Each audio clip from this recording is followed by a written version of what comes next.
Le divorce est ton problème. Tu vas quand même continuer à m'envoyer les 8 000 € de ce mois-ci pour mes dépenses? Comme toujours. La voix effrontée de ma belle-mère grésillait à travers le téléphone. Pendant les 5 dernières années, j'avais réprimé chaque parcelle de mon être en entendant ce ton. Mais je ne répondis plus par un léger sourire résigné. Éléonore, savais-tu que ton précieux fils vient d'hériter d'une dette de 40 millions d'euros? Avant de commencer, n'oubliez pas d'aimer, de partager et de vous abonner. J'adore voir jusqu'où vont ces histoires. Dites-moi dans les commentaires depuis quelle région vous nous écoutez. J'ai pensé que cette seule phrase mettrait fin à tout. Mais en réalité, ce ne fut que le début de mon triomphe. Restez jusqu'à la fin, pour voir comment cette famille de sans-gêne a fini par causer sa propre ruine. Le divorce est le divorce. Tu me dois quand même les 8 000 € mensuels, que tu m'as toujours envoyés. La voix aiguë d'Éléonore, ma belle-mère, résonnait, pleine d'arrogance. Au lieu de serrer les dents et de le supporter, comme je l'avais fait pendant les 5 dernières années, j'ai laissé un sourire, tout se dessiner sur mes lèvres, et j'ai répondu avec le plus grand calme. Éléonore, je ne sais pas si tu es au courant, mais ton fils adoré a signé personnellement un accord pour assumer l'entière responsabilité de la dette de 40 millions d'euros que tu as accumulée avec tes escroqueries, cet après-midi-là. Une bruine glaciale, traînant les derniers vestiges de 4 livres, tombait sur le ciel de la banlieue parisienne. Un vent gelé s'infiltrait par les fissures de mon minuscule studio de moins de 30 mètres carrés, caché dans une petite rue de Montreuil. Je me suis laissé tomber sur le treuil, lino usé, et j'ai fixé les 3 cartons qui contenaient tout mon patrimoine. Après 5 ans de mariage, 5 années de ma jeunesse. La meilleure étape de ma vie de femme. 5 années à économiser jusqu'au dernier centime. Et à la fin, tout ce que j'avais se résumait à quelques vêtements usés et un cœur si blessé qu'il semblait impossible à guérir. Pourtant, ce petit studio, étroit et manquant de tout, était pour moi un paradis, car il y avait la liberté. Il n'y avait plus de commentaires blessants du matin au soir, ni des regards critiques contrôlant chaque bouchée que je prenais. Et surtout, il n'y avait plus cette sensation d'être exploité physiquement et mentalement jusqu'à la dernière goutte. J'ai déballé mes affaires avec soin et je les ai rangées dans une commode en plastique bon marché que j'avais achetée en promotion. Chaque petit geste pour ordonner ma nouvelle vie semblait étrangement libérateur. Alors que je nettoyais un petit bureau qui me servirait d'espace de travail, la sonnerie aiguë de mon téléphone brisa le silence. Le nom Éléonore Dupont sur l'écran me provoqua un sourire amer involontaire. L'habitude est une chose effrayante. Le divorce avait été prononcé par le juge aux affaires familiales la veille même. Et pourtant, elle était là, appelant exactement à la même heure. Comme une machine parfaitement programmée réclamant son dû. J'ai glissé le doigt pour répondre et porter le téléphone à mon oreille. Avant même que je puisse dire « Aïe oh !» Sa voix a explosé. « Juliette, nous sommes le 10 du mois. Que se passe-t-il avec mes dépenses? Ne me dis pas que tu essaies de ne pas me payer juste parce que tu t'es disputé avec Thomas et que tu as quitté la maison. Ne crois pas que tu puisses fuir tes obligations. Fais-moi le virement de 8 000 € tout de suite. Cet après-midi, j'ai rendez-vous au spa avec mes amis. Fais-le, vite maintenant. Et ne m'oblige pas à appeler tes parents en Bretagne pour leur faire honte. Pendant 5 ans. Cette voix dominatrice avait transformé mes repas et mon sommeil en cauchemar. Que je sois malade à l'hôpital ou que mon salaire soit réduit par des problèmes au travail. L'appel arrivait le 10 du mois pour exiger de l'argent. D'abord, c'était 3 000 €, soi-disant pour les courses, puis c'est monté à 5 000 à cause de l'inflation. Finalement, elle a décidé, unilatéralement, que c'était son allocation personnelle. 8 000 €. Mon salaire. Gagné avec le sang. La sueur et les larmes. Coulaient directement dans ses poches. Avec cet argent, Elle achetait des compléments alimentaires, importés, se faisait des soins esthétiques hebdomadaires et achetait des vêtements de luxe pour parader lors de ses déjeuners de charité. Pendant moi qui gagnais cet argent. Je devais attendre les promotions de dernière minute pour acheter des légumes et tourner avec quelques tailleurs usés. Malgré tous ces sacrifices, mon mari Thomas considérait mon dévouement comme naturel. Pour lui, c'était le devoir d'une épouse d'origine modeste. J'ai pris une grande inspiration et j'ai répondu avec la voix la plus calme, à distante possible. Madame Dupont. Peut être que votre mémoire vous fait défaut. Ou peut être que votre fils a été trop occupé pour vous annoncer une nouvelle très importante. Hier matin, au tribunal de grande instance de Paris, mon divorce avec Thomas Dupont a été officiellement prononcé. À partir de cet instant, je ne suis plus votre belle-fille et je n'ai plus aucune relation ni obligation envers vous ou votre famille. Quant aux 8 000 €, je vous suggère de les demander directement à votre fils. Éléonore a hurlé au téléphone, complètement furieuse. De quoi parles-tu? C'est comme ça que tu remercies tout ce qu'on a fait pour toi? Thomas est directeur, marketing. Sais-tu tout ce qu'il a fait pour toi? Et maintenant tu vas t'enfuir, juste parce que la famille traverse un petit problème. Je me fiche de vos tribunaux. Tant que tu faisais partie de cette famille, tu avais l'obligation de partager nos fardeaux. N'essaie même pas de fuir. J'ai lâché un rire amer. Libérateur. Léger. Le jour était enfin arrivé où je pouvais affronter cette situation absurde. Éléonore, tu te trompes lourdement. Pendant 5 ans, cette famille a vécu grâce au salaire que je gagnais en travaillant jour et nuit comme graphiste. J'ai payé tes caprices, tes soins, tout. Et quant à ce petit problème, il semble que tu ne sois pas encore au courant du cadeau surprise que ton fils a pour toi. Éléonore est restée silencieuse. Sa respiration irrégulière trahissait ça. Confusion. De quoi parles-tu? Quel cadeau? Arrête de parler par énigme. J'ai prononcé chaque mot avec une clarté absolue.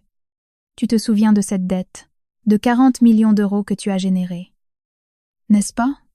Les 20 millions que tu as investis dans ce montage frauduleux, après avoir hypothéqué la maison en secret. Les 15 millions que tu as empruntés à des usuriers pour acheter cet appartement à ta fille Chloé.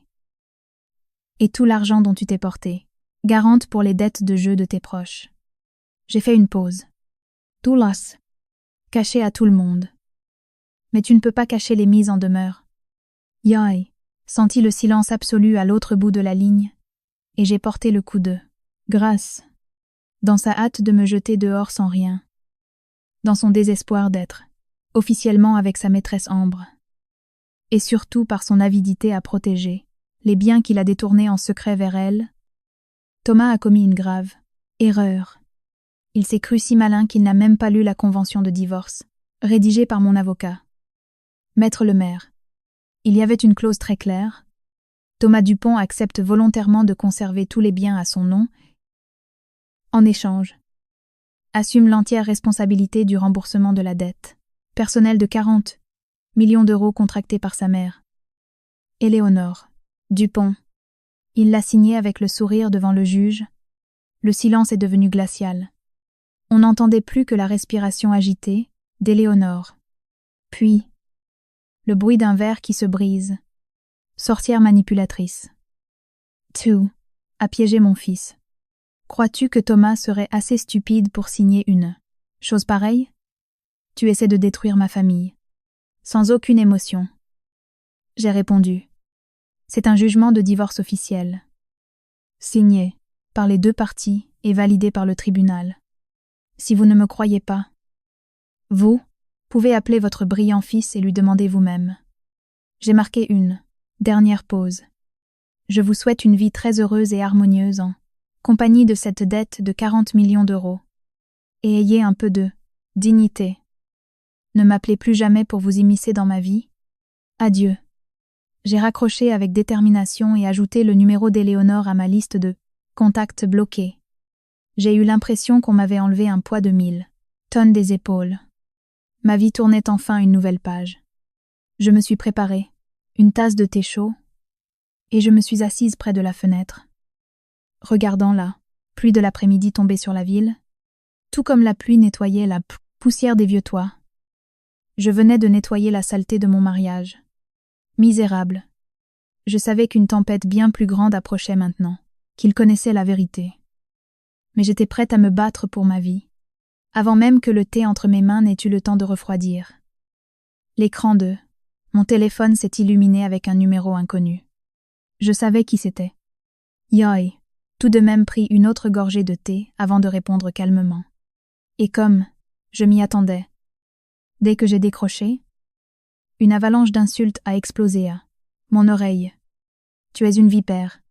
Comment as-tu osé me tendre un piège? Tu as engagé cet avocat pour m'embrouiller et me faire signer ce maudit document. N'est-ce pas? Retourne immédiatement au tribunal et fais annuler ce papier. C'était Thomas. Sa voix, d'ordinaire si polie et contrôlée en tant que directeur, marketing, était complètement brisée par la panique et la rage. Sa mère venait, sûrement de lui faire une crise de larmes et de cris. Elle lui avait tout raconté. Et il avait couru relire les papiers du divorce. Comprenant enfin la situation, j'ai légèrement éloigné le téléphone de mon oreille. J'ai attendu qu'il arrête de crier, et j'ai parlé avec froideur. Thomas, je ne t'ai tendu aucun piège. Je ne t'ai pas mis un couteau sous la gorge pour t'obliger à signer. Cet accord était imprimé en français clair. En gros caractères, sous tes yeux pendant toute la médiation finale. Le juge t'a demandé à plusieurs reprises si tu étais d'accord avec la clause de répartition des biens et des dettes. Tu as dit clairement que tu acceptais. Devant les avocats, Thomas a balbutié. Sa respiration haletante trahissait sa fureur. Tomé, pressé. Tu as amené ton avocat et tu m'as embrouillé avec tout ce jargon juridique. Tu savais que ma mère avait des dettes et tu m'as tout mis sur le dos. Exprès. Tu es un monstre. J'ai lâché un rire sec, exposant sans pitié sa véritable nature. Arrête de jouer. Les victimes. Thomas, tu n'as pas lu l'accord parce que tu étais désespéré et finir rapidement avec ce mariage pour protéger les biens que tu avais secrètement transférés à ta maîtresse Ambre. La voiture. Les sacs de créateurs.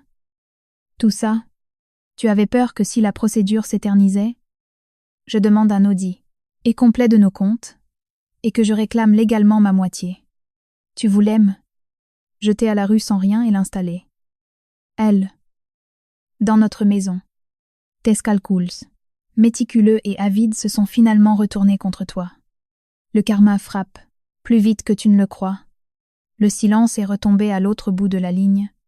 Face à la vérité nue, Thomas n'avait aucune défense.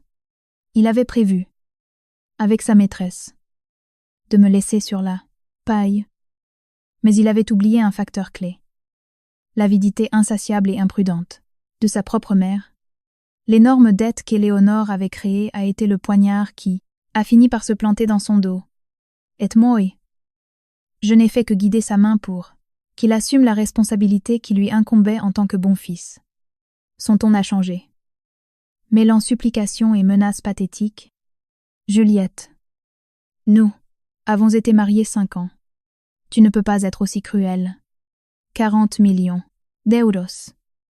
C'est de la folie. Où suis-je censé trouver cet argent? Les créanciers vont tuer toute ma famille. Tu as une épargne de sécurité.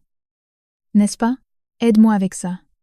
Sinon, je raconterai tout à tout le monde. Je ferai en sorte que tu ne puisses plus jamais te montrer dans cette ville. J'ai soupiré. L'esprit d'un narcissique chronique était aussi pitoyable que ridicule. Mon épargne de sécurité s'est épuisée il y a des années avec les retraits mensuels de 8 000 € de ta mère. De quel droit me demandes-tu? De l'aide? La personne avec qui tu vis maintenant. C'est Ambre. La personne sûre, qui tu dépenses ton argent. C'est Ambre. Va dire à ta chère maîtresse de vendre sa voiture et ses sacs de luxe pour payer la dette de sa future belle-mère. Quant à tes menaces, vas-tu. À partir de maintenant, tout harcèlement de ta part fera l'objet d'un dépôt de plainte au commissariat. Ne m'appelle plus jamais. Tu me dégoûtes. J'ai raccroché et bloqué son nouveau numéro sans hésiter. L'ancienne maison. Mes beaux-parents. Tout cela n'était plus que des déchets que j'avais laissés. Derrière moi, j'ai ouvert l'application de ma banque. Le solde affiché était de 10 000 euros. C'était la misérable somme que Thomas m'avait donnée en guise de compensation pour se débarrasser de moi rapidement. Seulement 10 000 euros pour 5 années de ma jeunesse et de travail exploité. Mais à ce moment-là, pour moi, c'était suffisant. La liberté valait plus que des milliards. J'ai sorti un petit carnet et j'ai commencé à planifier soigneusement mes futures dépenses. 6 mois de loyer. 4 000 euros. Nourriture et frais de base, pendant que je cherchais du travail. Environ 5 000 euros. Le reste devait devenir un fonds d'urgence fermement protégé. À ne jamais gaspiller. Dieu a regardé mon visage pâle et aminci dans le miroir de la commode, et je me suis promis d'être forte. J'ai ouvert mon ordinateur portable et mis à jour mon CV, organisé mes projets de design dans un portfolio professionnel. La tragédie, la famille Dupont ne faisait que commencer. Mais mon chemin vers la lumière, aussi. Le lendemain matin, je me suis réveillée tôt et je me suis préparé un simple bol, à de nouilles instantanées, avec un peu d'épinards qui restait. Je n'aimais. Souvenez pas de la dernière fois où j'avais dormi aussi profondément. Sans cauchemar ni les plaintes d'Éléonore au petit déjeuner. Le studio était petit, mais il était inondé par la lumière du soleil matinal. Pendant que je mangeais et consultais les offres d'emploi, mon téléphone s'est remis à sonner. 7 fois. C'était ma belle-sœur, Chloé. Après avoir hésité un instant, j'ai décidé de répondre. Je savais que cette famille ne me lâcherait pas si facilement. Il valait mieux les affronter un par un, jusqu'à ce qu'ils abandonnent complètement. Allô? La voix de Chloé était chargée de sanglots faux et théâtraux, très différente de son attitude arrogante habituelle où elle me traitait comme sa servante. Aujourd'hui, elle semblait désespérée. Juliette. Il s'est passé quelque chose de terrible à la maison. Maman est alitée depuis hier. Elle fait tellement d'hypertension que SOS Médecin a dû venir lui poser une perfusion et les créanciers sont allés au bureau de mon frère, menaçant de lui briser les jambes. Juliette, a-t-elle supplié? Nous avons été une famille pendant 5 ans. Tu ne peux pas rester là à regarder les gens mourir, n'est-ce pas? J'ai avalé une bouchée de mes nouilles et j'ai répondu avec calme. Chloé, laisse-moi te rappeler une chose encore une fois. Ton frère et moi sommes légalement divorcés. Si ta famille a des dettes, des maladies ou des problèmes avec des voyous, ce n'est plus ma responsabilité. Et quant à ces 5 années de famille, tu aurais dû rappeler cela à ton frère quand il me trompait et essayait de me jeter dehors pour installer une autre femme chez nous. Mes mots l'ont laissé sans voix un instant. Mais quelqu'un élevé dans le mess. Caprice ne perd pas son effronterie si facilement. Elle a rapidement repris son ton moralisateur et suppliant. Comment peux-tu dire ça? Tu n'as pas de cœur. Maman ne s'est endettée que parce qu'elle s'inquiétait pour la famille. Mon frère est ruiné maintenant. Je sais que tu as des économies. S'il te plaît, prête-nous l'argent pour payer d'abord les usuriers. Nous vendrons la maison de campagne de nos parents et nous te rembourserons avec intérêt. Tu ne peux pas être aussi cruel. La rage bouillonnait en moi, mais je l'ai contenue instantanément pour la transformer en un sarcasme acéré face à cette famille de vampires. Yann ne pouvait pas montrer la moindre faiblesse. Chloé, c'est curieux que tu parles d'avoir du cœur. Tu veux que j'utilise mes économies pour sauver ta famille? Regarde-toi dans un miroir. Ce sac Dior que tu portes tous les week-ends pour aller brunch. Combien n'a-t-il coûté?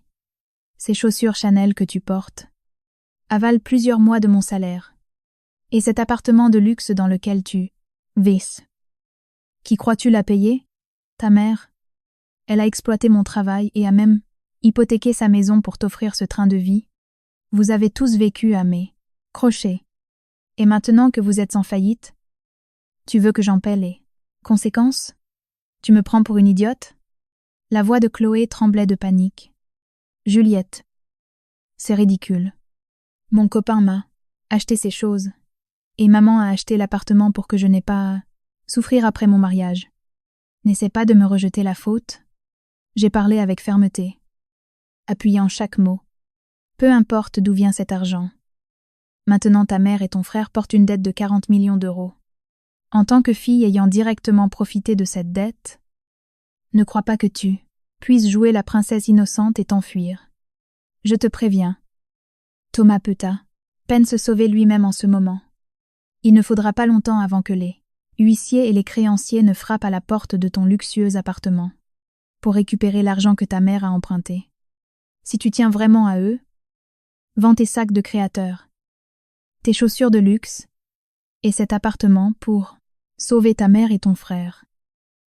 Et ne m'appelle plus jamais. Je n'ai pas un seul centime pour votre famille d'escrocs. J'ai raccroché. Supprimé son numéro immédiatement. Et je l'ai bloqué sur tous, mes réseaux sociaux. Mon repas sur la table était déjà froid. Mais curieusement, j'avais de l'appétit. Quand il s'agit d'argent, les masques tombent un par un. Je savais que mon avertissement empêcherait Chloé de dormir. Habituée au luxe et à l'égoïsme. Elle ne vendrait jamais ses biens pour sauver sa mère ou son frère. Sous la pression de l'argent, cette famille commencerait à s'entre-déchirer. Je n'avais plus qu'à observer de loin et protéger ma nouvelle vie. L'après-midi, alors que je concevais quelques logos pour mon portfolio. De messages d'anciens amis et collègues ont commencé à affluer. Mon téléphone, bien qu'en mode silencieux, n'arrêtait pas de vibrer, fronçant les sourcils.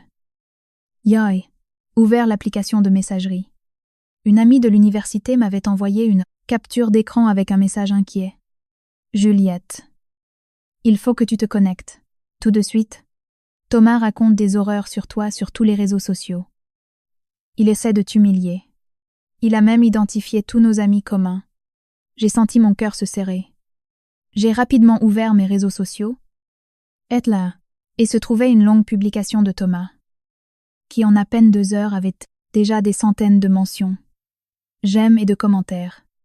Dans ce texte, Thomas se présentait comme un mari dévoué qui avait été trahi et escroqué par sa femme. Il me dépeignait comme une femme cruelle et ambitieuse, utilisant tous les mots, les plus misérables qui lui venaient à l'esprit. Il mentait en disant que j'avais détourné de l'argent vers ma propre famille et que dès que sa famille avait eu des problèmes financiers et que sa mère était tombée malade, Louis avait tendu un piège pour lui faire porter la dette et m'enfuir. Dans les commentaires, des dizaines de personnes qui ne connaissaient pas la vérité m'insultaient. Ils me traitaient de traîtresse ingrate et conseillaient à Thomas de porter plainte pour m'envoyer en prison. En lisant cette publication pleine de mensonges, une fureur intense a parcouru mon corps. J'ai serré le téléphone avec une telle force que mes jointures ont blanchi. Thomas essayait de me coincer. Il voulait utiliser la pression sociale pour que je ne puisse plus relever la tête en public, mais il se trompait. Là, Juliette d'aujourd'hui n'était plus la femme soumise et résignée d'autrefois. J'ai pris une grande inspiration. Se battre contre des gens méprisables avec des larmes ou des insultes ne sert à rien. L'épreuve froide et accablante. Voilà, l'arme la plus puissante. J'ai ouvert un tiroir et sorti un disque dur externe où j'avais tout sauvegardé, en secret au cours des derniers mois, depuis que j'avais commencé à soupçonner l'infidélité de Thomas. J'ai ouvert un dossier nommé Preuves et j'ai soigneusement sélectionné les fichiers les plus explicites. D'abord, des captures d'écran des virements bancaires de mon compte vers celui d'Éléonore. Des paiements de 3 000 €. De 5 000 €. Des frais médicaux. Des factures. En 5 ans, le total s'élevait à près de 600 000 €. Chaque transaction comportait une date et un libellé clair. Ensuite, des captures d'écran des messages d'Éléonore exigeant de l'argent sans aucune honte, menaçant de ruiner la réputation de mes parents si je n'envoyais pas les fonds. Et enfin, le coup de grâce. J'ai mis en ligne un enregistrement audio. C'était lors d'une nuit où j'avais enregistré en secret une conversation avec Thomas. Lorsque je l'avais confronté au sujet des dettes de sa mère, dans l'enregistrement, sa voix était claire. Il admettait que sa mère était impliquée dans une escroquerie financière et qu'il avait délibérément caché la vérité pour protéger les biens de sa maîtresse, Ambre, et me transférer la dette. J'ai rassemblé toutes ces preuves dans une seule publication. Je n'ai pas écrit un long discours comme le sien. Juste un paragraphe bref, direct et percutant. La vérité ne peut être cachée par des mensonges bon marché. Durant mes 5 années de mariage, j'ai soutenu ma belle-mère avec près de 600 000 €, issus de mon propre travail. Les relevés bancaires sont joints en tant que preuve. La raison de mon divorce a été la découverte de l'infidélité de mon mari et une tentative de me transférer une dette de 40 millions d'euros, générée par un montage frauduleux, tout en dissimulant des actifs. La convention de divorce a été signée volontairement par Thomas Dupont pour protéger sa maîtresse. Tous les messages et enregistrements sont publiés ici en tant que preuve. Thomas Dupont. Cesse immédiatement tes actions diffamatoires. Si cela continue, je présenterai toutes ces preuves aux autorités pour exposer au grand jour la conspiration de ta famille pour fraude et usage de faux. J'ai identifié Thomas et tous les amis communs qui avaient commenté ça. Publication. Mon doigt a appuyé sur publier sans hésiter. En 15 minutes, tout a changé. Ma publication, appuyée par des preuves irréfutables, a fait l'effet d'une bombe dans un lac calme. Les connaissances ont commencé à partager l'audio. Les insultes ont disparu en quelques minutes, remplacées par une vague d'indignation dirigée contre Thomas et sa famille. Les gens condamnaient le comportement ignoble d'un mari infidèle et l'avidité insatiable d'une belle-mère. Mon téléphone s'est rempli de messages d'excuses de personnes qui avaient cru à sa version. Terrifié, Thomas a passé ses profils en privé pour échapper à la vindicte publique. Ma contre-attaque avait complètement détruit son plan misérable. J'ai souri et fermé l'ordinateur portable. La tempête sur les réseaux sociaux n'était plus mon problème. J'ai sorti le seul tailleur décent que je possédais, et je l'ai repassé avec soin. Le lendemain, j'avais un entretien pour un poste de chef d'équipe de design dans une grande agence de communication, laissant derrière moi les ruines de mon ancienne belle famille. J'ai concentré toute mon énergie à reconstruire ma carrière et mon avenir. L'entretien s'est mieux passé que je ne l'imaginais. Mon expérience pratique et la confiance que j'avais, retrouvée après m'être libérée de ce mariage, ont facilement impressionné les directeurs. Je devais commencer la semaine suivante avec un salaire très attractif. Heureuse. Je suis passée par le marché en pensant acheter un bon poisson pour me préparer un dîner de célébration. Mais en arrivant devant la porte de mon appartement, je me suis figée. Un homme inconnu m'attendait. Il portait un costume noir bon marché, des lunettes à monture épaisse et tenait une mallette, usée. Son visage fin et ses yeux perçants m'ont mise mal à l'aise. En me voyant, il a esquissé un sourire professionnel et a pris la parole en premier. Mademoiselle Juliette Martin. Je suppose. Je m'appelle Maître Moreau et je suis le représentant légal de la société de recouvrement Titan Finance. Je crois que vous savez pourquoi je suis ici. Il n'a pas été facile de trouver votre nouvelle adresse. Mon cœur a commencé à battre la chamade. Mais j'ai gardé une expression calme.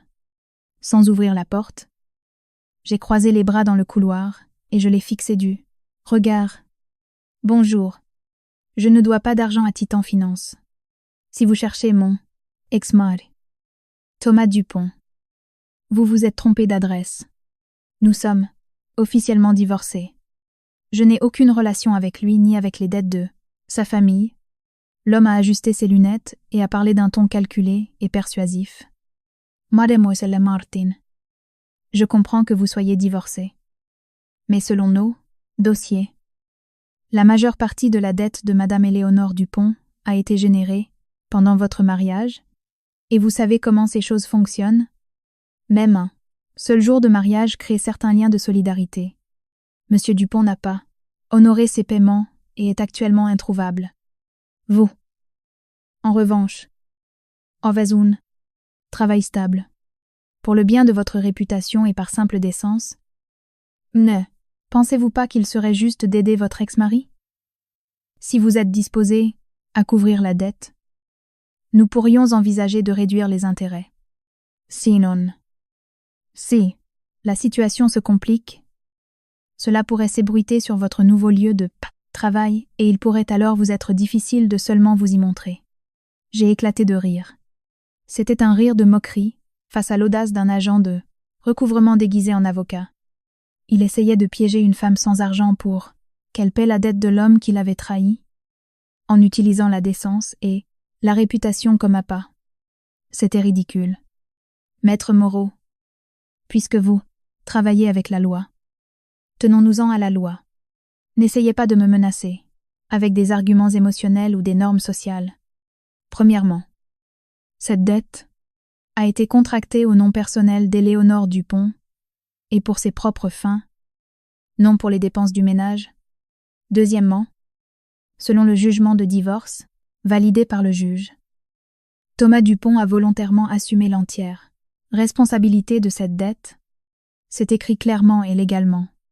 Yenoi, aucune obligation de payer, quoi que ce soit à votre société. Ma logique était si solide que l'attitude de l'homme a changé. Sa voix est devenue dure et menaçante. Ne me sortez pas vos subtilités juridiques. La loi est la loi. Mais la société fonctionne autrement. Nous avons de nombreuses méthodes pour recouvrer nos créances. Ne croyez pas que vous allez dormir sur vos deux oreilles juste parce que vous avez un bout de papier. Si vous ne coopérez pas, ne nous blâmez pas d'utiliser des méthodes plus musclées. Mes yeux sont devenus froids. J'ai fait un pas vers lui et j'ai parlé, clairement, en le regardant droit dans les yeux. Écoutez-moi bien. Je suis une citoyenne respectueuse des lois. Si votre société vient à nouveau harceler ou menacer ma vie privée, je déposerai immédiatement une plainte au commissariat, le plus proche pour tentative d'extorsion et harcèlement. Il y a une caméra de vidéosurveillance dans ce couloir. Je vous suggère de partir maintenant et de chercher la personne qui a réellement emprunté cet argent. J'ai besoin de me reposer. Ma fermeté a brisé son assurance. L'homme a regardé nerveusement la caméra dans le coin du plafond, a marmonné quelques jurons, a pris sa mallette et a descendu les escaliers précipitamment. Ce n'est que lorsqu'il a complètement disparu que j'ai poussé un soupir. Des sueurs froides coulaient dans mon dos. Je savais que ce n'était pas fini. La famille Dupont avait créé un problème bien trop grand. Et les sociétés de recouvrement ne l'abandonnent pas si facilement. Le fait que cet homme ait trouvé mon studio signifiait que Thomas leur avait donné mes informations, espérant m'utiliser comme bouc émissaire. En entrant dans l'appartement, j'ai verrouillé la porte et appelé immédiatement Maître Lemaire, l'avocat qui m'avait représenté pour le divorce. Maître Lemaire, excusez-moi d'appeler à cette heure, mais une agence de recouvrement est venue jusqu'à chez moi et m'a menacé. À partir d'aujourd'hui, je souhaite engager formellement votre cabinet pour toutes les questions juridiques liées à la dette de la famille de mon ex-mari. Désormais, quiconque viendra me harceler sera renvoyé directement vers vous. La voix calme et professionnelle de Maître Lemaire à l'autre bout m'a rassuré. Il a accepté le dossier et m'a expliqué comment rassembler des preuves si j'étais à nouveau menacée. Après avoir raccroché, je me suis appuyée contre la porte et j'ai regardé fermement le ciel. Sombre. La tempête approchait. Mais j'avais plus qu'assez d'armes et de défense. Je ne permettrai à personne de piétiner à nouveau la vie paisible que j'avais récupérée par mes propres efforts. La vie dans la nouvelle agence de communication était calme et bien remplie. Le flux constant de projets de design me tenait éloigné des sombres souvenirs de mon mariage. Mes nouveaux collègues étaient adorables. Ils m'appréciaient, uniquement pour mon travail, sans s'intéresser à mon passé. Ce vendredi-là, Yoy a reçu mon premier salaire et je pensais m'acheter de nouveaux vêtements. Quand un appel provenant d'un numéro fixe inconnu a gâché l'instant. La personne au bout du fil s'est présentée comme un agent de la maison de la justice et du droit du quartier où vivaient mes beaux-parents. D'une voix calme, il m'a demandé de me présenter le lundi matin dans la salle de conciliation. Le motif. Éléonore Dupont avait déposé une plainte formelle contre moi pour manquement grave aux obligations familiales. Selon sa déclaration, faite en larmes, j'étais une belle-fille irrespectueuse et abusive. Elle affirmait que je l'avais tellement contrariée que ses problèmes cardiaques s'étaient aggravés, la clouant au lit, pendant des jours. Ses exigences étaient absurdes. Que je paie tous ses frais médicaux, que je la dédommage pour préjudice moral et surtout que je continue à lui verser ses 8 000 € mensuels comme avant pour qu'elle puisse se rétablir en paix. Après avoir raccroché, je suis restée assise sur ma chaise pendant un long moment. J'ai ressenti une profonde répulsion. Je n'aurais jamais imaginé que l'avidité et l'effronterie humaine puissent être si infinies. Elle était noyée, sous les dettes. Sa famille au bord de l'effondrement. Et pourtant, elle essayait encore de presser jusqu'au dernier centime son ex-belle-fille. Mais là, colère est vite passée. Emplacée par une froide lucidité, je savais que reculer maintenant reviendrait à creuser ma propre tombe. Le samedi matin, je suis allée au cabinet de Maître Lemaire avec tous les documents, preuves, messages et audios. Le bureau, baigné de lumière naturelle et bordé d'étagères ordonnées de livres de droit, me transmettait une sécurité absolue. Maître Lemaire a examiné attentivement les dossiers médicaux que j'avais obtenus via un contact à l'hôpital et les a comparés avec des reçus électroniques que j'avais trouvés sur la boîte mail partagée de la famille. Dupont avant de déménager. Il a ajusté ses lunettes et m'a regardé avec approbation. Il a salué ma préparation et ma prévoyance. Il m'a expliqué que le conciliateur de justice, sans ordonnance d'un tribunal, n'avait pas l'autorité pour obliger qui que ce soit à payer de l'argent. C'était simplement un espace pour tenter de trouver un accord à l'amiable entre les parties, mais Éléonore essayait de me manipuler en utilisant la pression sociale et la morale traditionnelle des médiateurs locaux. Son plan était de m'humilier publiquement, pour me forcer à payer. Nous avons passé toute la matinée à concevoir une stratégie parfaite. Maître Lemaire m'a entraîné à contrôler mes émotions face à ces larmes de crocodile. Il a insisté sur le fait que je ne devais ni perdre mon calme, ni insulter, ni élever la voix. Mon arme la plus puissante était la vérité. Appuyée par des preuves, la veille de la médiation, j'ai préparé un tailleur impeccable et j'ai vérifié chaque document, les classant par ordre chronologique dans un porte-document noir. En me regardant dans le miroir, j'ai vu une Juliette, complètement différente. La belle-fille soumise qui baissait la tête face aux injustices n'existait plus. La Juliette d'aujourd'hui était une femme, indépendante, tôt ferme et prête à détruire quiconque essaierait de piétiner sa dignité sous de fausses leçons de morale. Je me suis couchée tôt. Je devais être dans ma meilleure forme pour la bataille. Cette pièce de théâtre avait été commencée par Éléonore. Mais c'est moi qui baisserai le rideau. Le lundi à 8 heures du matin précise, je suis entrée à la maison de la justice et du droit avec Maître Lemaire. La salle de conciliation se trouvait au 2e étage. Un espace vaste avec une grande table ovale. Quand nous sommes entrés, les acteurs étaient déjà en scène. Mes beaux-parents étaient assis de l'autre côté. Éléonore était voûtée sur sa chaise. Le visage exagérément pâle, avec un pansement sur le front. Elle portait des vêtements ternes, essayant de ressembler à une femme âgée, fragile et sans défense. À ses côtés, Chloé affichait une expression inquiète, lui frottant le dos et lui appliquant de la pommade sur les tempes. Face à elle, un conciliateur au visage sérieux et une greffière prenaient des notes. Dès qu'Éléonore m'a vue, elle a commencé à tousser violemment. Le son sec et exagéré a résonné dans la salle. Le conciliateur s'est raclé la gorge et a demandé à tout le monde de s'asseoir. Il a commencé par un long discours sur les valeurs familiales, l'harmonie sociale et le devoir de solidarité. Puis, il a demandé à Éléonore d'exposer sa plainte, comme si elle jouait une pièce. Éléonore a fondu en larmes. Les larmes coulaient sur son visage ridé pendant que sa voix tremblante créait une scène pathétique. Elle a commencé une longue accusation contre moi. Elle a dit que j'étais une belle fille froide et sans cœur. Elle a affirmé que je cachais de l'argent pour l'envoyer à ma propre famille et que dès que la sienne avait eu des problèmes, j'avais divorcé sans hésiter pour l'abandonner alors qu'elle était malade. Elle m'a même accusé de l'avoir insultée au téléphone, assurant que le choc avait fait grimper sa tension artérielle et l'avait envoyée à l'hôpital pendant des jours.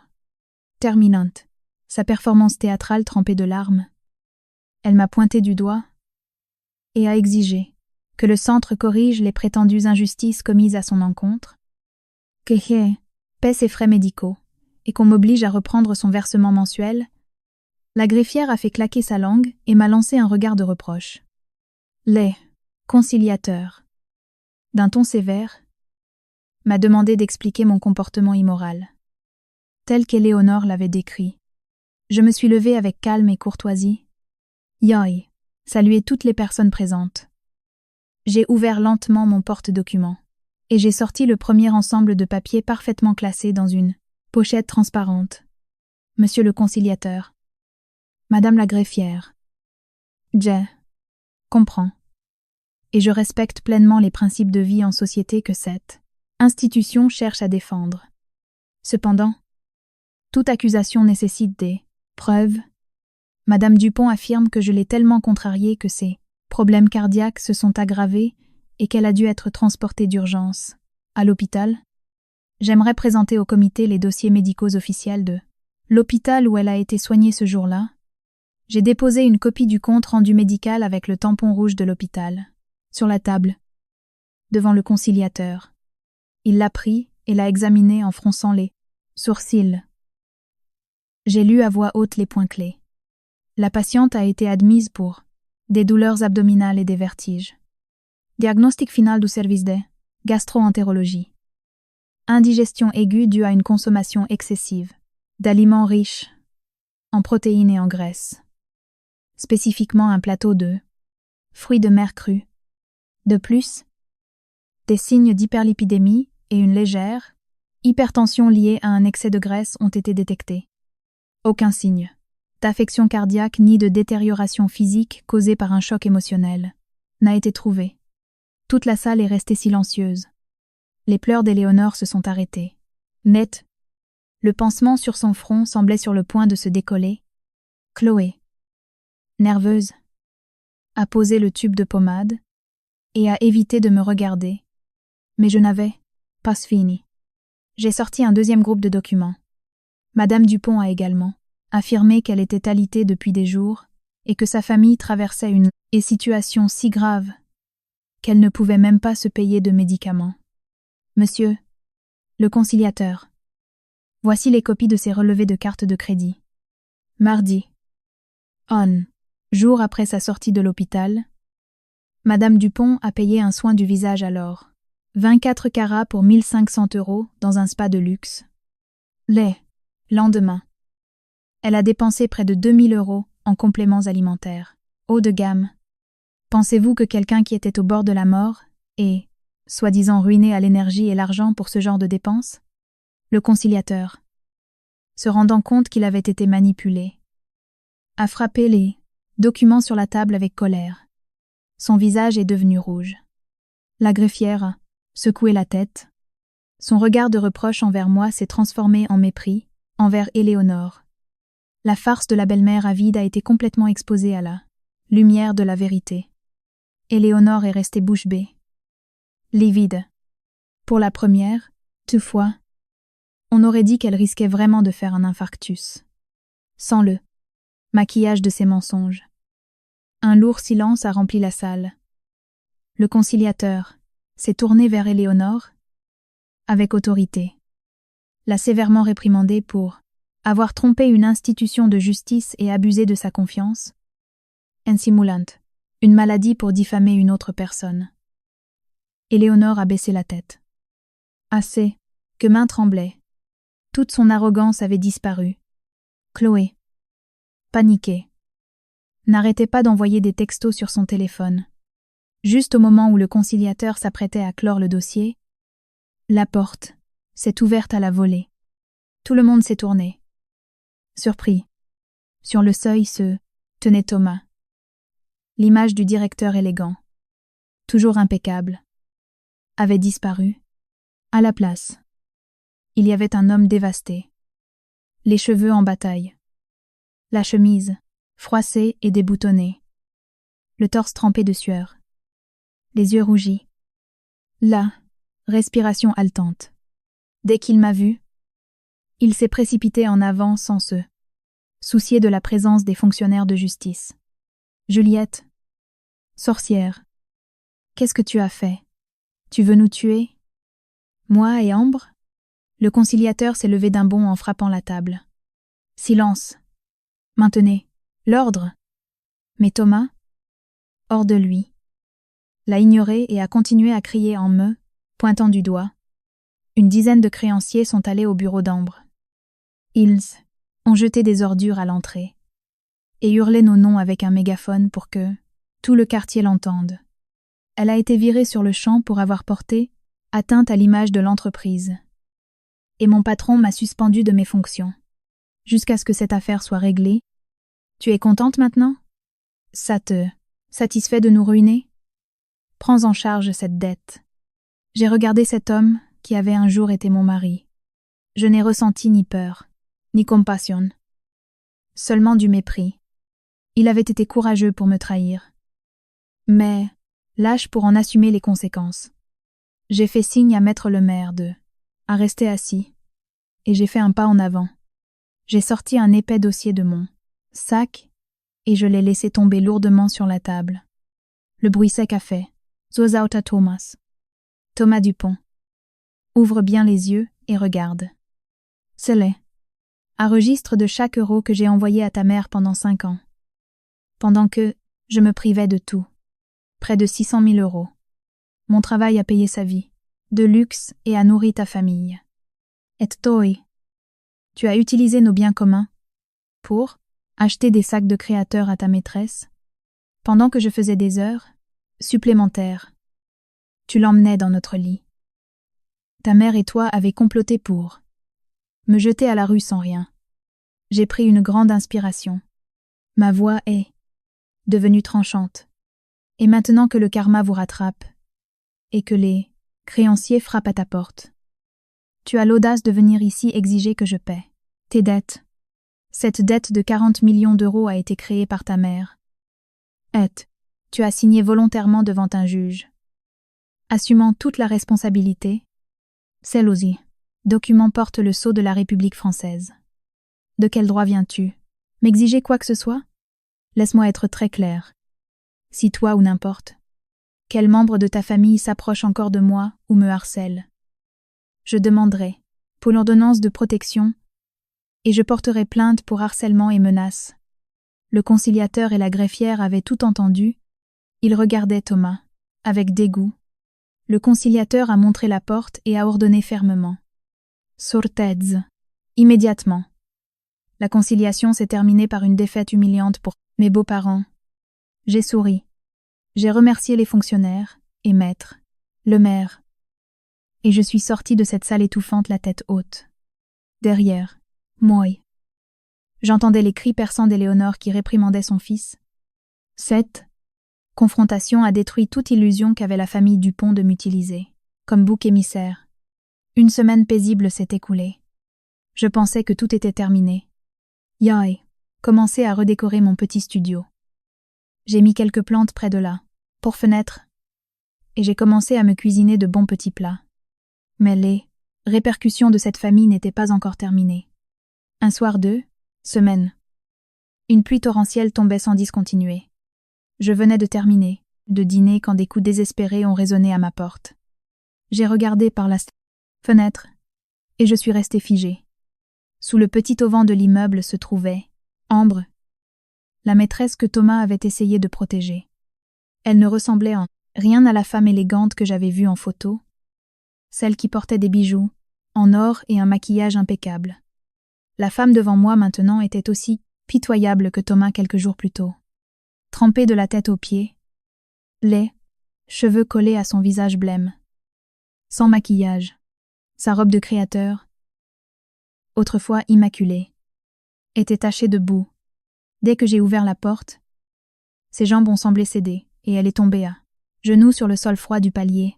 « Juliette, s'il te plaît, je t'en suppliais. » a-t-elle dit entre deux sanglots. « Je te le demande à genoux. S'il te plaît, sauve Thomas. Si tu ne le fais pas, il va pourrir en prison pour le reste de sa fille. » J'ai fait un pas en arrière. J'ai croisé les bras et je l'ai regardée avec froideur. Je n'avais aucune intention de la laisser entrer, ni de l'aider à se relier. Mademoiselle, vous vous êtes trompé de porte? Je ne suis ni la police, ni le bon Dieu. Ce qui arrive à votre copain, c'est son problème. Ne m'apportez pas vos histoires. Ambre a secoué la tête avec désespoir, s'accrochant à l'encadrement de la porte. Les larmes et la morve coulaient sur son visage. La voix brisée par la peur, elle a commencé à tout me raconter. À travers ses aveux, j'ai enfin compris l'ampleur réelle du désastre que la famille Dupont avait provoqué. Ce n'était plus seulement une dette civile. La société d'investissement dans laquelle Éléonore avait placé ses économies n'était pas un simple système pyramidal. C'était un vaste réseau de fraude financière qui venait d'être démantelé par la brigade financière de la police judiciaire. Éléonore n'était pas qu'une victime, aveuglée par les commissions. Elle était devenue une pièce maîtresse, recrutant des personnes âgées dans sa région natale et des proches naïfs. Mais le pire, c'était l'implication de Thomas. Pour aider sa mère à obtenir d'énormes prêts auprès d'institutions financières et de prêteurs illégaux, il avait abusé de sa position de directeur marketing. Il avait falsifié le cachet officiel de son entreprise et fabriqué de faux bulletins de salaire pour constituer des dossiers de crédit parfaits. Juliette. Ils l'ont emmenée en garde à vue. Ambre sanglotait. La police a dit que ces délits sont très graves, qu'ils portent sur des millions d'euros. Madame Dupont s'est évanouie en l'apprenant, et elle est maintenant aux urgences. Dieu n'est nulle part où aller. Les créanciers me poursuivent. Ils veulent me prendre, l'appartement que nous remboursons. Ambre a levé les yeux vers moi. Les yeux, rougis, et a dit une chose si répugnante que j'en ai eu la nausée. S'il te plaît, Juliette, qui va au commissariat et aide-nous. Ne peux-tu pas dire que c'était toi qui gérais les finances du couple et que tu l'as poussé à falsifier les documents à cause de problèmes d'argent? Ou tu pourrais assumer une partie de la responsabilité pour réduire sa peine? Tu connais la comptabilité. Tu sais comment contourner la loi. Je te le promets. Quand Thomas sortira, nous passerons le reste de notre vie à te rembourser. Tu seras notre sauveuse pour toujours. Je suis restée immobile quelques secondes. Je ne pouvais pas croire qu'il existait quelqu'un avec un esprit aussi tordu. Elle me demandait de faire un faux témoignage, de prendre la responsabilité des crimes de l'homme qui m'avait trahi pour le sauver. La pluie dehors s'intensifiait. Le tonnerre déchirait le ciel. J'étais une marche au-dessus d'elle, la regardant de haut. Toute la douleur et l'injustice de ces 5 années se sont transformées en une lucidité absolue. Je n'ai pas crié. Je ne me suis pas emportée. J'ai parlé avec une fermeté calme qui a transpercé son égoïsme. Ambre, regarde-moi bien. Est-ce que j'ai l'air d'une idiote que tu peux manipuler? J'ai fait un pas en arrière et j'ai pointé mon doigt directement vers son visage. Quand tu couchais avec un homme marié dans le lit que j'avais contribué à payer. As-tu pensé à la décence? Quand tu portais des sacs de luxe et que tu voyageais avec l'argent qu'il retirait de nos comptes. As-tu ressenti de la culpabilité? Tu as profité de ce que j'avais construit. Tu m'as jeté à la rue et maintenant tu viens ici. Tout est, te mets à genoux, et tu me demandes d'aller en prison pour lui. Tu te rends compte à quel point ce que tu dis est abject? Ambre a pincé les lèvres avec force. Son visage s'est tendu. Elle a essayé de se défendre avec de faibles excuses. Mais Juliette, tu l'as aimée. Tu n'as pas de famille à charge. Tu pourrais faire quelques années de prison et recommencer à zéro. Moi, je suis jeune. Je ne peux pas gâcher mon avenir. Si Thomas va en prison, les créanciers vont me tuer. J'ai lâché un éclat de rire qui s'est mêlé au bruit de la pluie. Son égoïsme était maladif. C'était ton choix. Ambre, tu as choisi de vivre comme un parasite, avec un homme méprisable. Tu as choisi de profiter sur le malheur d'une autre. Maintenant tu en paies les conséquences. La loi est juste. Celui qui fait le mal, paie. Je n'ai aucune obligation ni aucune raison de toucher aux ordures que sont tes problèmes. Éloigne-toi de ma porte immédiatement, avant que je n'appelle la police. Quand elle a vu que les supplications ne fonctionnaient pas, à sa vraie nature a refait surface, elle s'est relevée d'un bond et m'a regardée avec haine. Les fausses larmes ont disparu. Si tu ne comprends pas la manière douce, tu vas les regretter. Tu te crois si irréprochable? Si tu ne m'aides pas, demain j'irai à l'agence où tu travailles. Je raconterai à ton patron et à tout le monde qui tue. Et vraiment, je dirai que tu as ruiné ton ex-mari pour l'envoyer en prison. Je paierai des gens pour te détruire sur les réseaux sociaux. Si je ne peux pas vivre en paix, tu ne pourras plus relever la tête dans cette ville non plus. Je n'ai pas ressenti la moindre once de peur. J'ai sorti mon téléphone, calmement. J'ai ouvert un dossier caché et je lui ai montré l'écran. Ambre, regarde bien. Ce sont des messages que tu as envoyés à d'autres hommes mariés, avant de rencontrer Thomas, négociant les prix pour une nuit, manipulant pour soutirer de l'argent. Tout cela a été rassemblé par un détective privé que j'ai engagé quand j'ai soupçonné l'infidélité.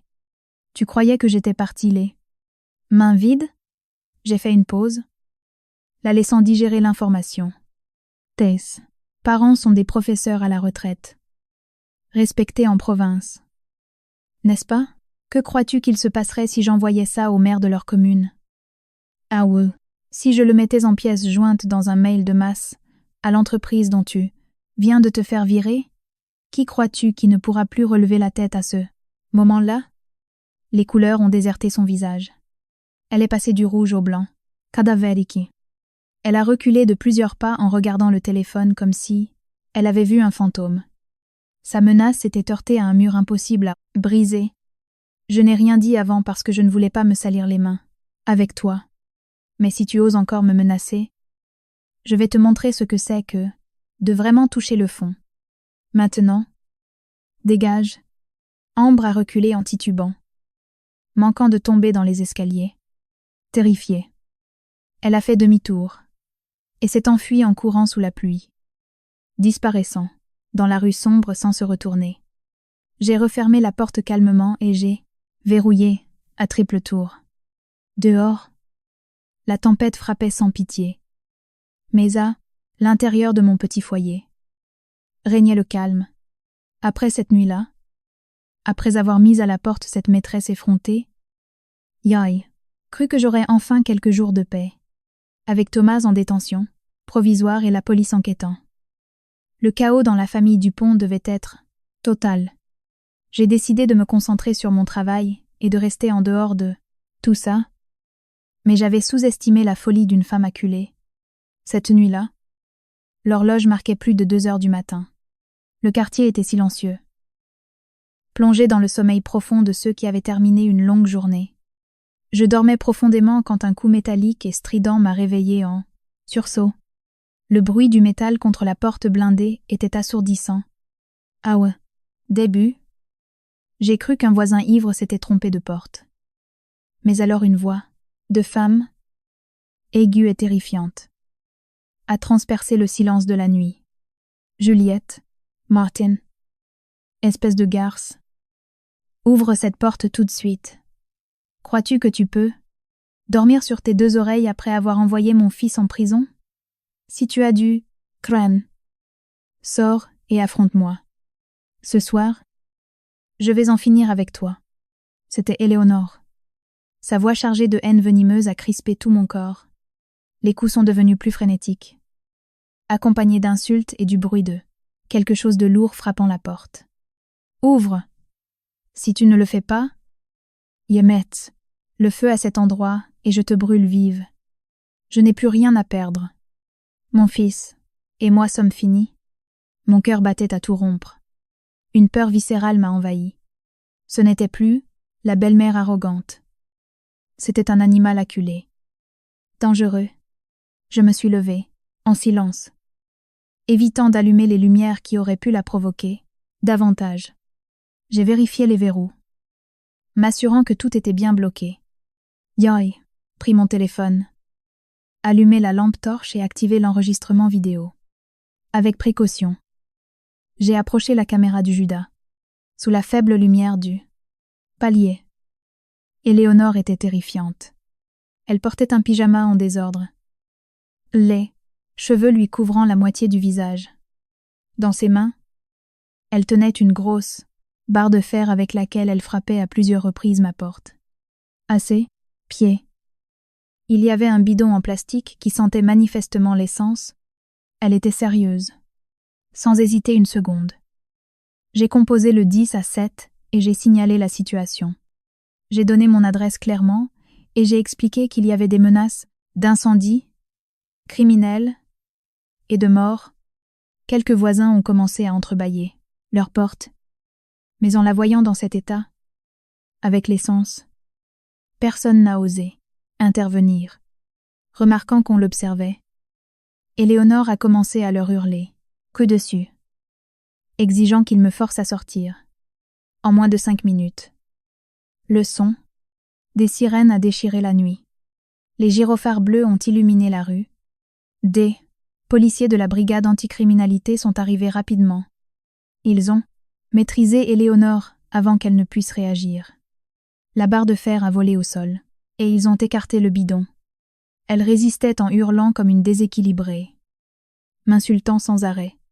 Finalement, ils ont dû la menotter et la faire entrer de force dans la voiture de patrouille. Lorsque les sirènes se sont éloignées et que le silence est revenu, j'ai ouvert la porte lentement. Des voisins se sont approchés. Inquiets, j'ai incliné la tête et je me suis excusée pour le tapage, leur expliquant brièvement la situation pour les rassurer. De retour dans mon appartement, je me suis laissée glisser sur le sol. Je m'étais préparée au pire. Mais la bassesse de cette famille me faisait frissonner. Et en même temps, j'ai ressenti une détermination, encore plus ferme. La vidéo dans mon téléphone et l'arrestation de cette nuit allait être le coup de grâce qui romprait définitivement tout lien avec eux. Le lendemain matin, j'ai appelé les ressources humaines pour prévenir que j'arriverais avec 2 heures de retard pour urgence personnelle. J'ai pris mon téléphone avec l'enregistrement et tous les documents du divorce, et je suis allée au commissariat. Maître le maire m'attendait déjà. Sa présence calme, professionnelle était toujours un soutien infaillible. À l'accueil, l'officier de police m'a expliqué la situation de la nuit dernière. Éléonore avait été placée en garde à vue pour plusieurs chefs d'inculpation graves. Trouble, l'ordre public, menace de mort et tentative d'incendie volontaire. Le dossier était très lourd. Maître le maire a demandé une ordonnance de protection contre Éléonore et toute sa famille. Il a également déposé une plainte au civil pour diffamation, harcèlement et préjudice moral. Les preuves que j'avais fournies étaient claires et accablantes. L'inspecteur a rapidement traité les documents et m'a assuré qu'ils agiraient conformément à la loi. Pendant que nous patientions, j'ai entendu un inspecteur parler de l'affaire de fraude financière. Il a mentionné à plusieurs reprises le nom de Thomas. Apparemment, sa situation était encore plus pitoyable que je ne l'imaginais. Habitué à vivre de l'argent des autres, il s'était complètement effondré face à une cellule de garde à vue. Lors du premier interrogatoire, Il avait pleuré comme un enfant. Sa façade arrogante s'était volatilisée. Maintenant, il ne faisait que pointer les autres du doigt. Il disait que sa mère l'avait obligé à tout faire. Qu'Éléonore, aveuglée par l'ambition, l'avait poussé à faire des faux en écriture. Il refusait d'assumer la moindre responsabilité. Non content de cela, il blâmait aussi Ambre.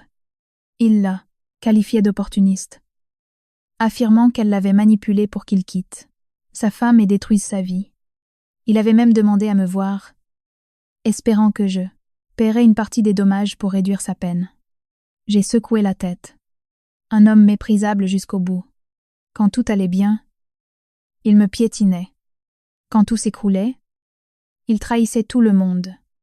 Il ne qui méritait plus une seule seconde de mes pensées.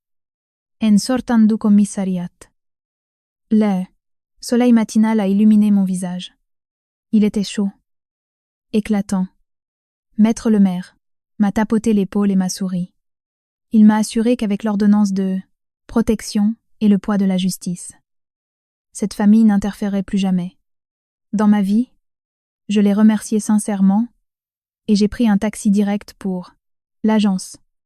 L'obscurité de mon passé s'était enfin dissipée. J'ai respiré profondément l'air frais de l'automne et je suis entrée au travail avec une énergie totalement nouvelle. Près d'un mois s'était écoulé depuis cette nuit chaotique. Ma vie commençait à se stabiliser. Au travail, tout se passait très bien. J'ai reçu les félicitations de la direction et j'ai été promue chef d'équipe de Design Plus, tôt que prévu. Mes collègues étaient ouverts, professionnels. Un environnement où je pouvais me concentrer sans traîner le poids de mon passé. Last weekends, j'ai arrêté de m'enfermer dans mon studio. J'ai rejoint un groupe de randonnée. Pour rester active et faire des rencontres, c'est là que j'ai fait la connaissance d'Antoine. Il était ingénieur dans une multinationale de la tech. Il n'était pas matu-vu ou sophistiqué comme Thomas. Mais il avait un charme chaleureux et authentique. 16 petits gestes, comme porter mon sac à dos ou me tendre de l'eau quand j'étais fatiguée, me faisaient me sentir sereine d'une manière inattendue. Nous sommes devenus bons amis. Nous discutions souvent par message, du travail et de la vie. Un vendredi après-midi, j'étais assise à la terrasse d'un café avec Antoine pour planifier notre prochaine sortie. Quand mon téléphone a sonné, un numéro inconnu, Ahmed, s'est affiché sur l'écran. Avec prudence, je me suis excusée auprès d'Antoine et je me suis éloignée dans un coin calme pour répondre. Allô? Il y eut quelques secondes de silence. Puis, une voix d'homme, grave et éraillée, a parlé. Juliette. C'est moi? Thomas. Un frisson a parcouru mon corps. Mes muscles sont tendus. Thomas devait être en détention provisoire en attendant son procès. Comment était-il possible qu'il m'appelle? Que veux-tu? Sa voix était chargée d'une fausse tristesse, tentant de faire appel à la moindre émotion qu'il pourrait me rester. Le juge d'instruction m'a accordé un placement sous contrôle judiciaire. Je suis sortie en attendant le procès. On m'a donné une permission médicale pour une gastrite aiguë. Juliette. J'ai beaucoup réfléchi là-dedans. Je me suis trompée. Je m'excuse 1000 fois. Te perdre a été la plus grosse erreur de ma vie. Ambre a disparu et ma mère a été placée en hôpital psychiatrique. J'ai tout perdu. Pouvons-nous nous voir un instant cet après-midi? Je veux te présenter mes excuses en personne. J'ai froncé les sourcils. J'ai analysé chaque mot, chaque nuance de sa voix. Haine, surface. Il avait l'air désespéré. Mais il y avait autre chose. Une tonne pleine de ressentiment. Sombre. Un homme égoïste comme Thomas ne change pas du jour au lendemain. Sa libération sous contrôle judiciaire était dangereuse et saignée. Tentative de m'approcher cachait quelque chose. Thomas. Nous n'avons plus rien à nous dire.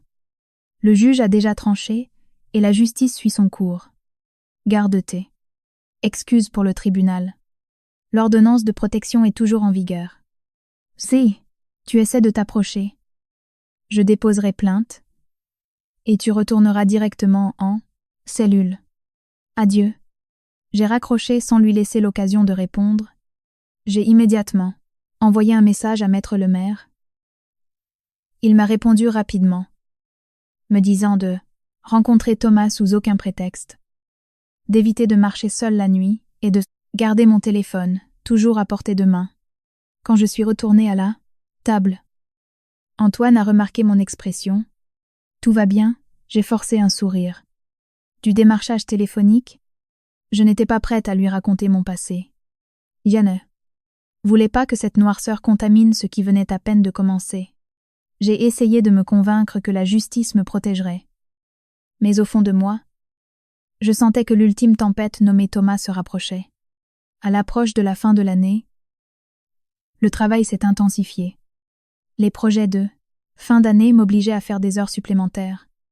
Un soir de semaine, le vent froid balayait les rues désertes. J'ai terminé mon dernier visuel. J'ai éteint l'ordinateur. J'ai mis mon manteau et je suis sortie. Il était 21h. J'ai marché vers l'arrêt de bus à quelques minutes de l'agence. La lumière jaune des lampadaires éclairait le goudron humide. Il n'y avait personne. J'ai resserré mon manteau et j'ai attendu le dernier bus. C'est alors qu'une camionnette noire, tous feux éteints, s'est arrêtée à quelques mètres de moi. Mon instinct de survie s'est déclenché. J'ai fait un pas en arrière et j'ai glissé la main dans ma poche, empoignant la petite bombe au poivre que je gardais toujours sur moi. La porte latérale s'est ouverte d'un coup sec. 2 hommes baraqués, vêtus de noir et le visage dissimulé, qui ont surgi comme des ombres. Attrape-la, fous-la, dans le fourgon, a grogné l'un d'eux. Tout s'est passé en quelques secondes. Les premier a essayé de m'attraper. J'ai bougé par instinct et j'ai vaporisé le spray au poivre directement dans ses yeux. Il a hurlé de douleur. Mais le deuxième était déjà derrière moi. Il m'a attrapé par le cou avec force et a essayé de me bâillonner. L'odeur de tabac froid m'étouffait. J'ai lutté de toutes mes forces, le frappant avec mon sac à main. Au secours. On m'enlève. L'homme me traînait vers la camionnette. Dans la bousculade, mon pied de ceste, tordu sur le rebord du trottoir. Une douleur aiguë m'a transpercé la cheville. Je suis tombée, mais je me suis agrippée au poteau de l'arrêt de bus. Yenoi, pas lâché. Puis, à cet instant critique, les phares d'une voiture de la police nationale ont illuminé la scène. La sirène a retenti. « Police! Lâchez-la !» Le conducteur a hurlé. « On se tire !» L'homme m'a relâché et m'a poussé au sol. Ils sont tous les deux montés dans la camionnette qui a démarré en trombe. Je suis restée sur le trottoir, respirant avec difficulté. Ma cheville était enflée. Les policiers sont arrivés aussitôt. L'un d'eux m'a aidé à me relever. L'autre a donné l'alerte par radio. Ils m'ont emmené aux urgences. La blessure était une entorse grave. On m'a posé une attelle et on m'a donné des antidouleurs. Le soir même, je suis allée faire ma déposition. Ce n'était plus du harcèlement. C'était une tentative d'enlèvement. J'ai tout raconté. Les menaces, les appels, et surtout le coup de fil de Thomas. La police a agi vite. Les caméras de vidéosurveillance de la ville ont tracé la camionnette. Lors d'une opération, coup de poing, ils ont bloqué les accès au périphérique et ont interpellé les 3 suspects. Le lendemain matin, la vérité a éclaté au grand jour. C'étaient des hommes de main. Le responsable, un ancien codétenu de Thomas nommé Frank, rongé par la rage et désespéré par la dette de 40 millions d'euros. Thomas avait échafaudé un plan monstrueux. Il avait vendu sa dernière montre de luxe, pour quelques milliers d'euros, et avait payé pour me faire enlever. Son plan était de m'emmener dans un entrepôt et de me forcer. Sous la menace. Enregistré de faux aveux. Puis, Il m'aurait obligé à signer un document où j'assumais volontairement toute la dette en échange de ma vie. En lisant le rapport de police, j'ai ressenti un froid glacial. L'homme avec qui j'avais vécu 5 ans n'était plus humain. Il ne restait plus qu'un prédateur, acculé, avec les aveux et les preuves. Une équipe d'intervention a été envoyée, immédiatement à l'endroit où Thomas se cachait. Ils ont forcé la porte. Thomas a été arrêté sur le champ, juste au moment où il faisait ses valises pour prendre la fuite. Cette fois, il n'y aurait aucune indulgence. Les menottes d'acier, froid, se sont refermées sur ses poignets, mettant fin définitivement à sa brève liberté. En plus d'avoir violé son contrôle judiciaire, il faisait face à des charges gravissimes, association de malfaiteurs, tentative d'enlèvement et de séquestration en bande organisée, et extorsion. Un crime l'avait mené à un autre. J'étais assise dans la salle d'attente du commissariat, sentant les premiers rayons de l'aube entrer par la fenêtre. La douleur à ma cheville était toujours là, mais le poids invisible qui oppressait ma poitrine depuis des mois avait enfin disparu. Le mal finit toujours par payer. Tous les plans machiavéliques de Thomas s'étaient effondrés face à la justice. À cet instant, j'ai su que j'étais en sécurité. Le ciel dehors était plus clair que jamais. Ma vie commençait son aube la plus lumineuse. À cause de mon entorse, j'ai dû prendre quelques jours d'arrêt de travail. Passer la majeure partie de mon temps dans mon studio à me remettre du choc de la tentative d'enlèvement. J'ai désactivé toutes les notifications de mes réseaux sociaux. L'affaire de Thomas avançait rapidement et le dossier allait être renvoyé devant la cour d'assises. J'ai cru que les jours chaotiques s'étaient enfin arrêtés. Mais je me trompais. Une après-midi, j'ai reçu un nouvel appel du commissariat. L'inspecteur en charge de l'enquête m'a demandé de venir en urgence pour faire un point sur de nouveaux éléments. J'ai eu un mauvais pressentiment. Je savais que cela concernait les restes de la famille Dupont. Malgré la douleur, j'ai pris un VTC et j'y suis allée. Dans un bureau éclairé d'une lumière blafarde, l'inspecteur a glissé une lettre devant moi. Elle était écrite d'une écriture tremblante, à l'encre bleue. Dans un coin, il y avait une tache jaunâtre, comme une larme séchée. L'officier a parlé avec calme. Hier après-midi, après avoir été expulsée de l'appartement qu'elle remboursait, Ambre a ingéré une grande quantité de somnifères dans le petit meublé qu'elle venait de louer. Par chance, la propriétaire a eu des soupçons en n'obtenant pas de réponse et a forcé la porte. Elle a été transportée à l'hôpital et on lui a fait un lavage d'estomac. Elle est hors de danger, mais placée sous observation. Il a pointé la lettre. C'est le mot qu'elle a laissé. Et une grande partie vous est adressée. Nous avons besoin que vous la lisiez et que vous fassiez une déclaration. J'ai pris le papier. J'ai lu des mots remplis de haine. Ambre rejetait l'entière, pour faute de sa situation sur mes actions. Elle disait que j'avais ruiné sa vie en publiant les preuves sur les réseaux, qu'elle avait perdu son emploi et sa réputation par ma faute, que j'avais envoyé Thomas en prison, la laissant sans protection face aux usuriers. La lettre se terminait par une malédiction, disant que sa mort pèserait sur ma conscience pour toujours. J'ai reposé la feuille sur la table.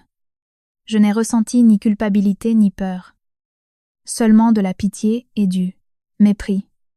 J'ai levé les yeux. Inspecteur. Je l'ai lu. Je tiens à préciser que je n'ai aucune responsabilité légale ou morale dans ces actes. Cette lettre n'est qu'une dernière excuse de la part de quelqu'un qui refuse d'assumer les conséquences de ses propres décisions. L'inspecteur a hoché la tête. J'ai continué à démonter chaque accusation.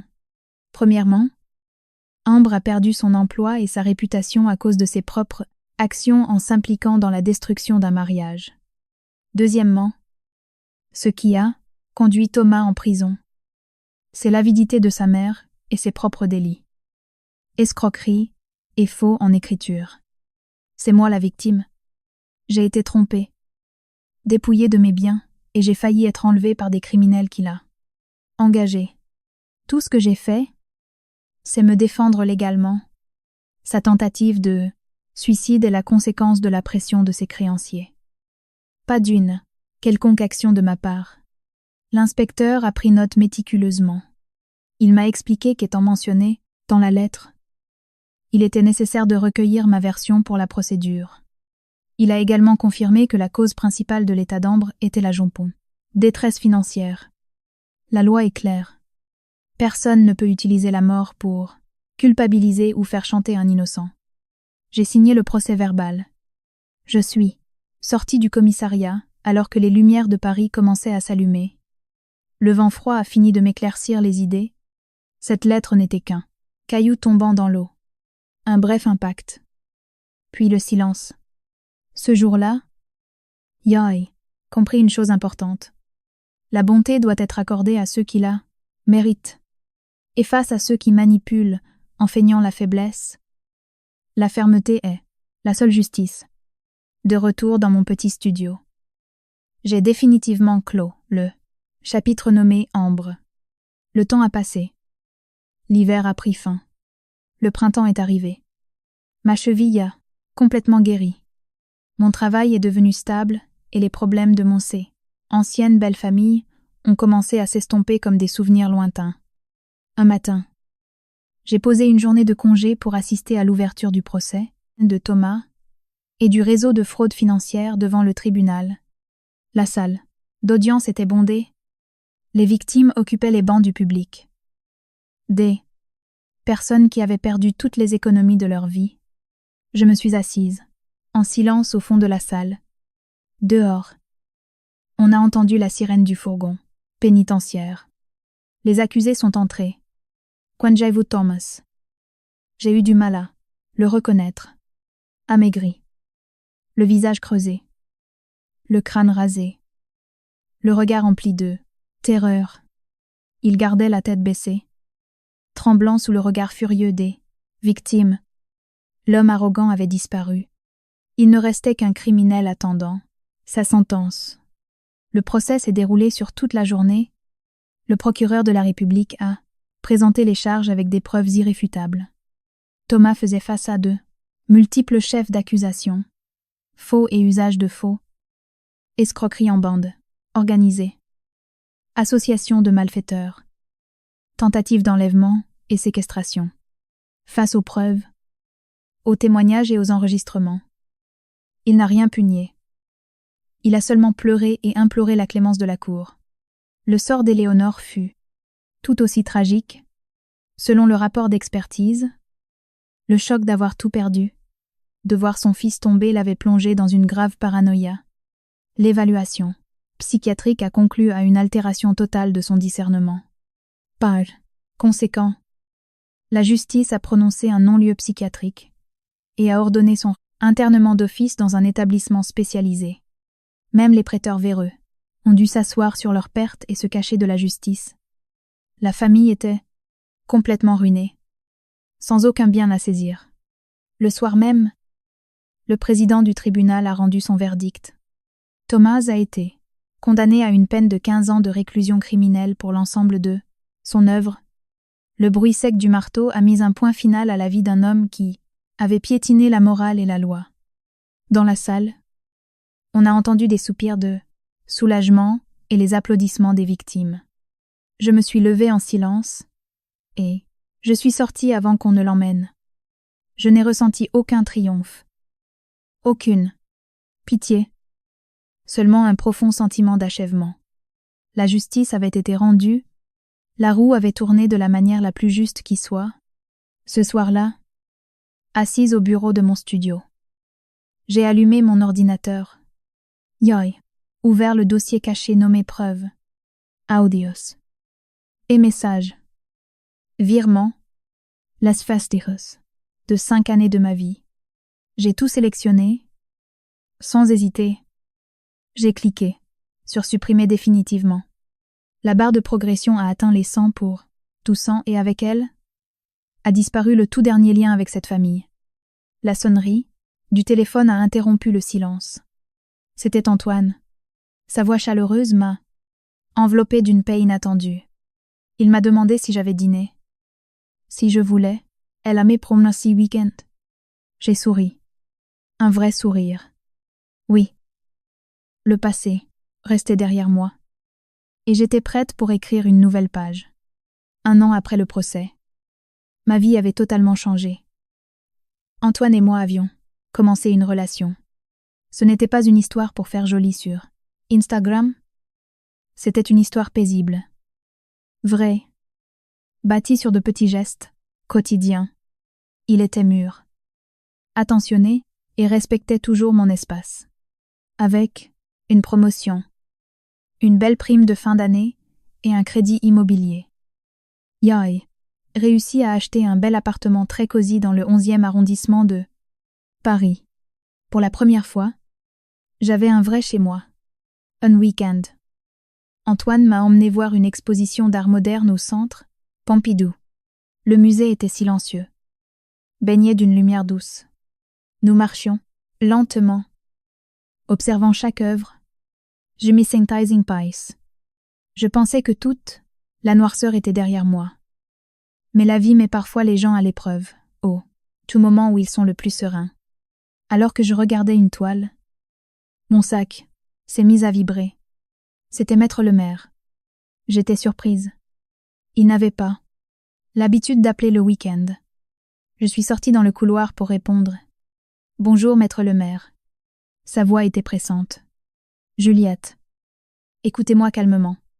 La situation est critique. » Éléonore Dupont s'est échappée du centre où elle était internée. Yai sentit un frisson me glacer le dos. « Comment est-ce possible ?» Il a expliqué, rapidement.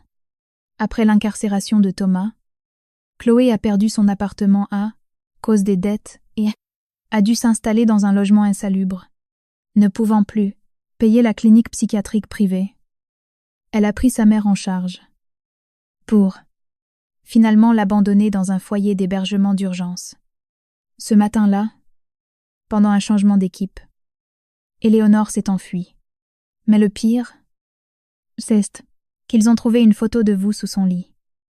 A-t-il dit? Votre visage était raturé au stylo rouge. Certains témoins ont affirmé qu'elle passait ses journées à répéter votre nom. Elle parlait de vengeance. Son ton s'est fait plus autoritaire. J'ai déjà prévenu le commissariat, mais elle est imprévisible. Oh, êtes-vous? Vous devez vous mettre en lieu sûr immédiatement. Ne retournez pas à votre ancien studio. Ne marchez pas seul. J'ai raccroché. Mon corps tremblait. La peur revenait en force. L'image d'Éléonore frappant à ma porte avec de l'essence est remontée à ma mémoire. Le musée, d'ordinaire si apaisant, me semblait soudain oppressant. Je suis restée, paralysée. Puis, une main chaleureuse s'est posée sur mon épaule. C'était Antoine. Juliette. Qu'est-ce qui se passe? Je l'ai regardé et ma carapace s'est fissurée. Je lui ai tout raconté. Sans rien omettre. Même en sachant qu'il pourrait fuir, mais il ne l'a pas fait. Son expression est devenue ferme. Il n'a posé aucune question. Il m'a juste pris la main. On s'en va. Maintenant, il m'a guidée vers la sortie. N'y pense même pas. Tu ne rentres pas chez toi. Ton nouvel appartement n'est pas encore sécurisé. Tu viens chez moi. Mon immeuble a un digicode et un gardien. Sa détermination m'a calmée. Arrivé dans son appartement. Il a verrouillé la porte avec soin. M'a servi un verre d'eau. M'a fait asseoir, et finalement, Yai, vidé mon sac. Je lui ai tout raconté. Les 5 années de mariage. La manipulation. La trahison. La dette de 40 millions d'euros. La tentative d'enlèvement. J'ai pleuré. Tout ce que j'avais refoulé est sorti d'un coup. J'avais peur de le perdre.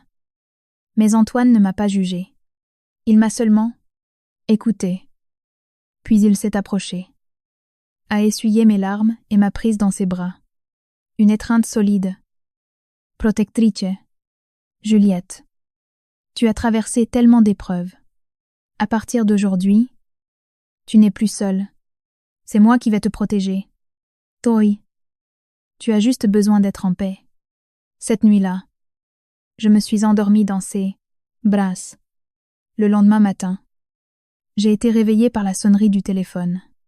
C'était Maître Lemaire. Sa voix m'apportait la nouvelle qui m'a enfin permis de relâcher le fardeau que je portais depuis si longtemps. La police a retrouvé Éléonore au petit matin. M'a-t-il dit? Elle errait près de la gare routière de Bercy. Très loin du centre-ville, elle ne se souvenait de rien. Mon cœur s'est arrêté. Une seconde. Elle était sale, désorientée. Elle tenait des propos incohérents. Hello. Semblerait que la faim et l'épuisement aient fini par aggraver irrémédiablement sa maladie mentale. La police l'a prise en charge et elle a été transférée dans une unité pour malades difficiles de la région parisienne, un établissement ultra sécurisé où elle restera sous stricte surveillance médicale et judiciaire. La dernière menace s'était envolée. J'ai souri, soulagée, alors que la lumière du soleil inondait le salon d'Antoine. Enfin, c'était vraiment fini. Avec le temps, les rancœurs ont été enterrées. Chaque membre de cette famille a récolté les fruits de ses actes. Éléonore a passé le reste de ses jours enfermée, entre les murs d'un hôpital psychiatrique, perdue dans les méandres de son propre esprit. Chloé, qui se pavanait autrefois dans le luxe, a été frappée de plein fouet par la réalité. Sans emploi stable et rejetée par sa propre famille, elle a fini caissière dans un supermarché. Debout plus de 10 heures par jour. Survivant dans un petit appartement de grande banlieue. Ambré. Après ça, tentative ratée. A été expulsée par son propriétaire. Ses parents l'ont ramenée, dans sa province natale.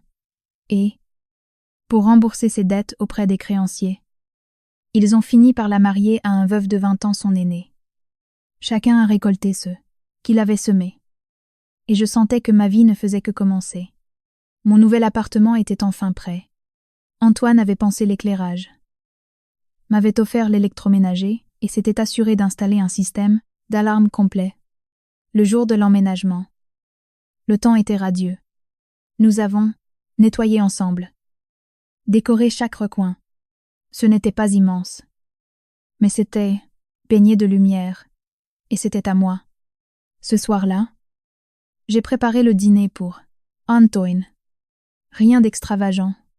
Son plat préféré, un bon bœuf bourguignon, réconfortant avec des pommes de terre. Nous nous sommes assis face à la fenêtre, les toits de Paris scintillaient. Nous avons ri, et pour la première fois, suis senti chez moi. Après le dîner, Antoine a apporté 2 tasses de thé. Il m'a regardé avec un air sérieux. S'est levé, s'est approché et a posé un genou à terre devant moi. Il a sorti un petit écrin de velours rouge. À l'intérieur, une bague en diamant, que brillait sous la lumière. Juliette, te voir surmonter tout ce que tu as vécu m'a fait admirer encore plus. Ce foyer est magnifique. Mais il serait parfait si tu avais quelqu'un sur qui t'appuyer. Veux-tu m'épouser? Laisse-moi prendre soin de toi pour le reste de notre vie. Les larmes ont commencé à couler. Mais cette fois, ce n'étaient pas des larmes de douleur, c'étaient des larmes de bonheur. Pour tout ce à quoi j'avais survécu, pour tout ce que j'avais gagné. J'ai tendu ma main tremblante.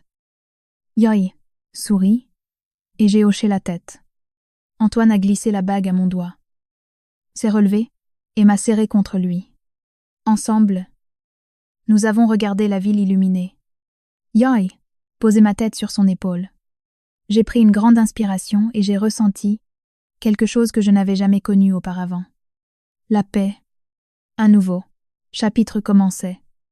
Libre, forte et pleine d'amour. L'ancienne Juliette Martin n'existait plus.